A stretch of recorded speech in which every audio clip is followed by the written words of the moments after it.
Halos 300,000 motorsiklo ang dumagdag sa mga kalsada sa Metro Manila nitong 2018 ayon sa MMDA o Metropolitan Manila Development Authority. Kaya para iwas disgrasya, may itatalaga ng lane sa EDSA na para lang sa mga motorsiklo. May report si Salima Refran. Sa tindi ng traffic, di na bago ang mga motorsiklong panay ang singit.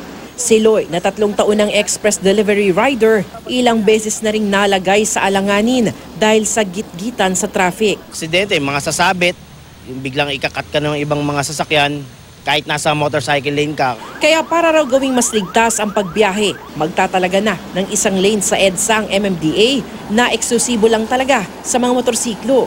Di tulad ng motorcycle lane ngayon kung saan maaaring dumaan ang iba pang mga sasakyan. Sa balak kasing road diet kung saan ninipis ang 5 lane ngayon ng EDSA, magkakaroon ng dagdag na lane na 2 metro lang ang lapad.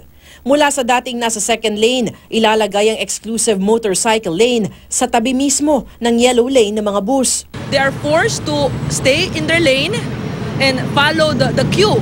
Mas malilesen ho yung aksidente. And mai-instill ho natin yung disiplina sa mga motorista.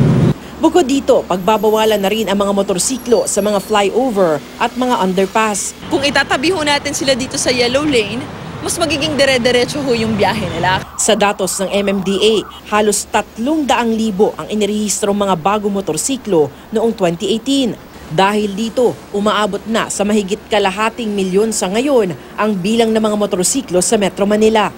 Pabor naman kaya sa panukalang ito ang mga rider? Medyo mas risky yun kasi may mga bus na biglang kumakabig. Hindi naman siya basta-basta mapapansin, lalo maliit. Yung sa motorcycle lane na para sa motor lang talaga, pabor.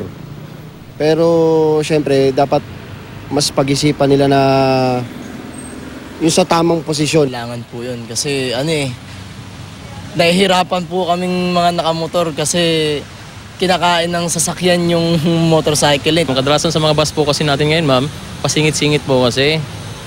Mas maganda po sana kung kami sa kabilang side po sana na kasabay dun sa mga kotse.